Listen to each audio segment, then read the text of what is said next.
నమస్తే అండి. Welcome to cook with Manju. ఇవాళ మనము మార్నింగ్ బ్రేక్ఫాస్ట్ లాగా, ఈవినింగ్ స్నాక్ లాగా తీసుకోవడానికి హెల్తీగా సొరకాయతోటి తపాలా చెక్కలు ప్రిపేర్ చేసుకుందాము. ట్రెడిషనల్ రెసిపీ అండి, చాలా టేస్టీగా ఉంటుంది. ముందుగా మనము సొరకాయను ఒక హాఫ్ దాకా తీసుకుంటున్నాను నేను ఇక్కడ. ఈ సొరకాయకు ఇలా మొత్తం చెక్కు తీసేసుకోవాలి. సొరకాయను తీసుకున్నప్పుడు మనం గింజలు లేకుండా, అంటే ముదిరిన సొరకాయ కాకుండా లేత సొరకాయను తీసుకుంటే బాగుంటుందండి. ఇలా మనము సొరకాయకు చెక్కంతా తీసేసుకున్న తర్వాత ఈ సొరకాయని మనం నీట్గా కడిగేసుకుని తర్వాత ఇలా మనం తురిమేసుకోవాలి. ఇలా సొరకాయ అంతా తురుముకొని పెట్టుకోవాలి. తర్వాత ఒక వెడల్పాటి పళ్ళెం తీసుకోవాలి, కలుపుకోవడానికి ఈజీగా ఉంటుంది. ఇప్పుడు మనము 1.5 కప్పు దాకా బియ్యం పిండి తీసుకోవాలి. తీసేసుకున్న తర్వాత నెక్స్ట్ ఒక హాఫ్ ఇంచ్ అల్లం పీల్ తీసుకొని ఒక 15 పచ్చిమిర్చి తీసుకొని ఇలా మిక్సీ పట్టుకోవాలి. ఇప్పుడు మనం మిక్సీ పట్టేసుకున్నాం కదా, ఈ పచ్చిమిర్చి పేస్టు ఈ బియ్యం పిండిలో వేసేసుకోవాలి. వేసుకున్న తర్వాత ఇప్పుడు ఇందులోకి సొరకాయ తురిమి పెట్టేసుకున్నాం కదా, అది వేసేసుకోవాలి. వేసేసుకున్న తర్వాత మనం ఒక గుప్పెడు శనగపప్పు తీసుకొని వాటర్లో నానబెట్టేసుకొని ఒక అరగంట సేపు పక్కన పెట్టేసుకోవాలి. అరగంట తర్వాత నానిన ఈ శనగపప్పును ఈ బియ్యం పిండిలో వేసుకోవాలి. వేసేసుకున్న తర్వాత ఇందులోకి ఒక 2 టేబుల్ స్పూన్స్ వరకు నువ్వులు కూడా వేసుకోవాలి. నువ్వులు వేసేసుకున్న తర్వాత కొన్ని చిల్లీ ఫ్లేక్స్ వేసుకోవాలి. తర్వాత కరివేపాకు ఇలా బాగా సన్నగా కట్ చేసుకొని కరివేపాకు వేసుకోండి. ఆ తర్వాత కొత్తిమీర కూడా ఇలా సన్నగా కట్ చేసుకొని వేసుకోవాలి. నెక్స్ట్ ఉల్లిపాయలు కూడా ఇలా చిన్న చిన్న ముక్కలుగా కట్ చేసుకొని వేసుకోవాలి. ఉల్లిపాయలు కొంచెం ఎక్కువగా వేసుకుంటే టేస్ట్ చాలా బాగుంటుంది. తర్వాత 1 టీ స్పూన్ వరకు సాల్ట్ వేసుకోండి. సాల్ట్ వేసేసుకున్న తర్వాత ఇదంతా కూడా మంచిగా కలుపుకోవాలి. ముందు మనం సొరకాయ వేసుకున్నాం కదా, అందులో కొంచెం వాటర్ ఉంటుంది కాబట్టి మీరు అప్పుడే వాటర్ వేయొద్దు. ముందు ఇలా కలుపుకున్న తర్వాత కొంచెంగా వాటర్ వేసుకుంటూ మీరు పిండిని కలుపుకోవాలి.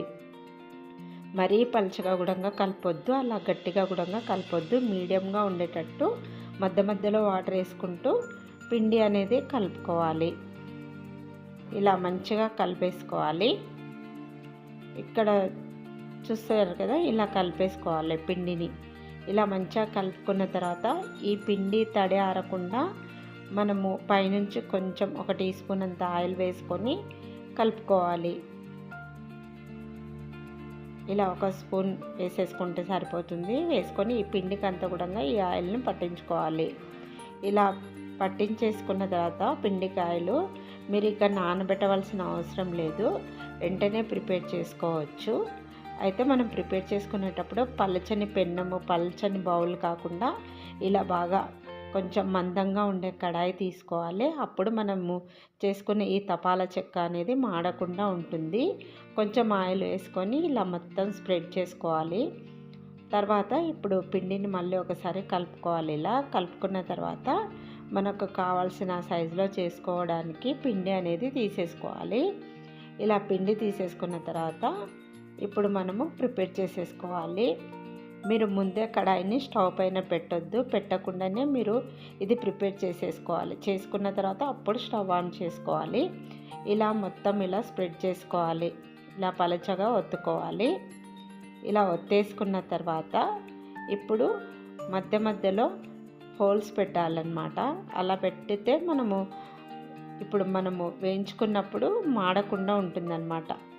ఇలా పెట్టుకొని మూత పెట్టేసుకొని ఒక 2 నిమిషాలు కుక్ చేసుకోవాలి. 2 నిమిషాలకు ఇక్కడ చూడండి తడంతా ఇలా ఆరిపోతుందన్నమాట, కొంచెము ఫ్రై అయిపోతుంది.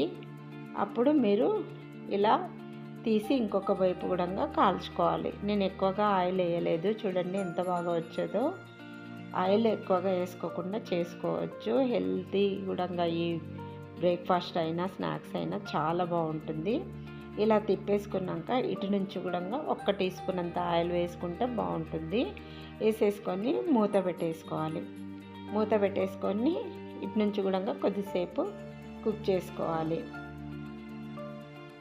చూసారు కదా, ఇప్పుడు సొరకాయ తపాలా చెక్కలు రెడీ అయిపోయినవి.